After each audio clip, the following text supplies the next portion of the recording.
The window I chose. They erased me over pancakes. My mom said it with syrup still on her fork, like she was reading me a weather report. This trip is family only, not you. She didn't even look up. My dad kept chewing, my little sister kept scrolling.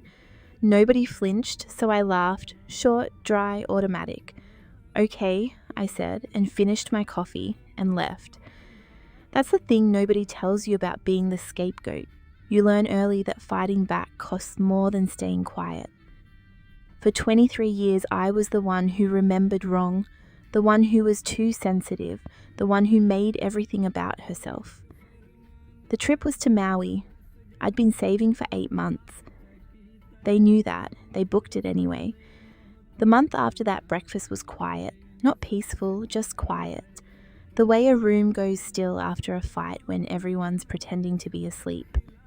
Neither of us called. I watched their Instagram stories from a burner account. Sunset parties, matching outfits. My sister's boyfriend standing in the spot that used to be mine. Something settled in my chest. Not rage, confirmation. I stopped saving for a trip I was never invited on. Instead, I put that money toward a deposit on my own place, 3 miles across town from my parents, and moved out without telling them. No dramatic goodbye. Just a change of address form and a new key with a lighter on the ring. Then came the call.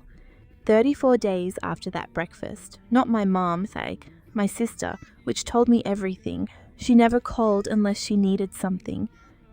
We have a problem, she said. Her voice was pulled tight, like she was fighting not to cry. The rental car company double-charged the card, the whole trip twice. Everything overdrafted. Mom's card, Dad's, mine. We can't cover the last 2 nights. They'd been told, pay by tomorrow or get locked out of the rooms. We need $4,000, she whispered, just to get home. I laughed again, slower this time, almost curious. You have it, she said. You were saving for the trip. I know, I said. I didn't correct her. I didn't mention the deposit. I didn't say the money was already spent on a life that didn't include them. I'll think about it, I said, and hung up. They showed up at my old apartment. The new tenant had given them my number off a forwarded package. My dad called, then my mom, then a voicemail from my sister crying so hard I could barely make out the words. They were stranded at the airport, cards declined, no one left to call because they'd burned every other bridge years ago. I didn't pick up. Instead, I called the rental car company myself. Not to pay, to ask questions. A manager named Denise walked me through it. Yes, double billed. Yes, their error. Yes, legally required to refund the duplicate charge within 48 hours. I asked her to explain that to my family. She said she would. I sent one text. Call the rental company and ask for Denise. This is their mistake. They have to fix it.